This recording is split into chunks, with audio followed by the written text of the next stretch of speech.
Kembali berjumpa dalam program Bible Everyday. Hari ini kita sudah tiba di Mazmur pasal yang ke-38.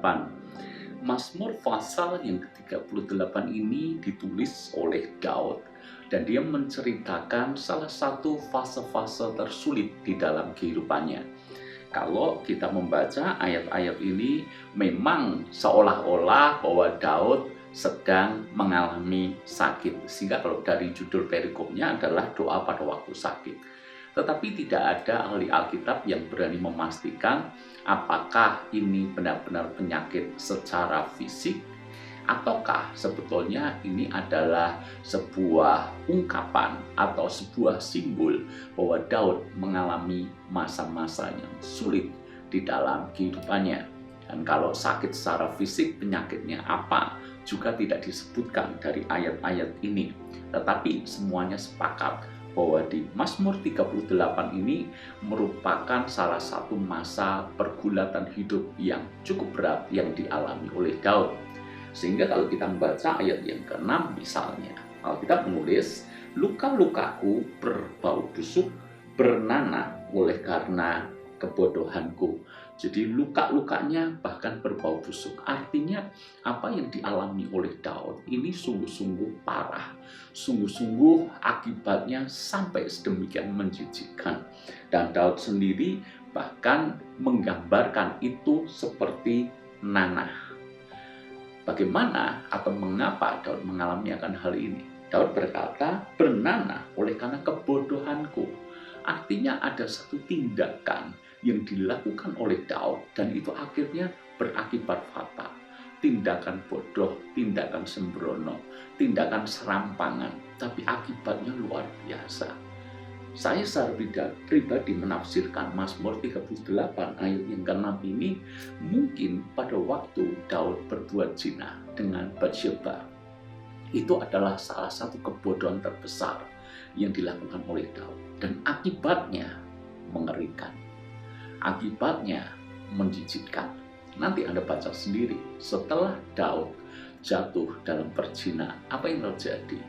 Maka keluarganya mirip, seperti nanah. Bagaimana tidak?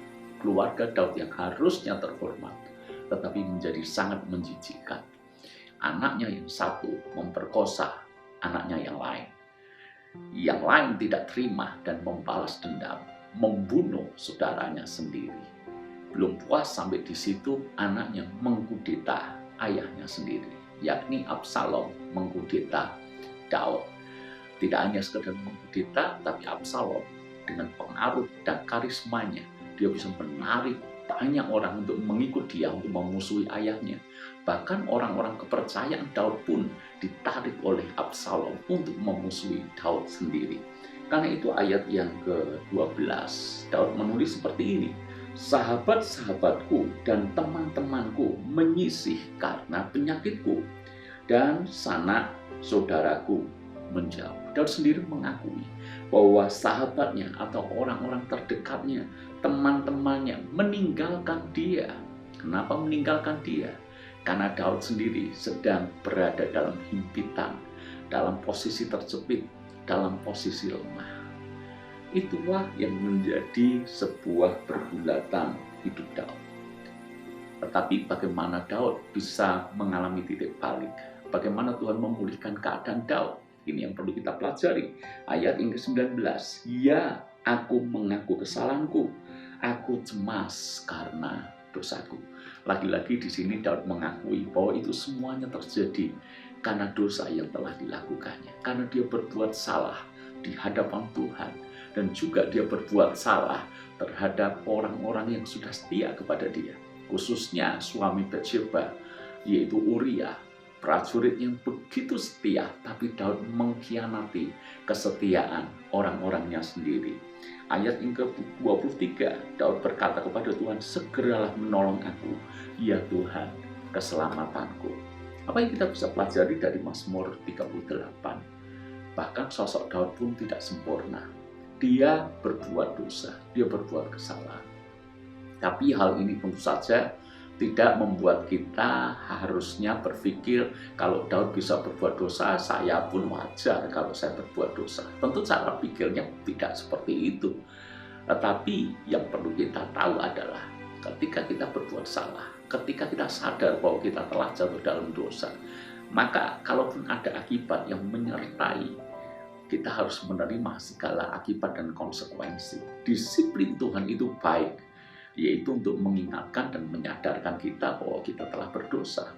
Tetapi hal yang lebih penting adalah mengaku di hadapan Tuhan, mengakui kesalahan kita, mengakui kebodohan kita, mengakui kecerobohan kita, dan kita minta kasih karunia Tuhan untuk memulihkan keadaan kita. Kita minta Tuhan untuk menolong kita.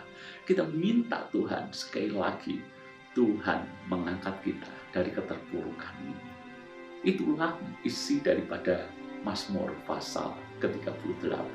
Kalau ada di antara kita yang mungkin hari-hari ini sedang mengalami pergumulan dan pergulatan hidup yang disebabkan oleh kebodohan kita di waktu lalu, karena dosa dan kesalahan kita di waktu lalu, percayalah, Tuhan kita Yesus Kristus adalah Allah yang setia. Kalau kita datang kepada Dia, menghampiri tahta kasih karunia-Nya, bertobat dan minta ampun sungguh-sungguh, Dia pasti mengampuni.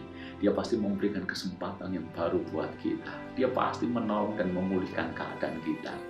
Namun, biarlah itu menjadikan sebuah pembelajaran yang berharga dalam hidup kita, supaya jangan kita kembali melakukan kesalahan yang sama. Tuhan berkati.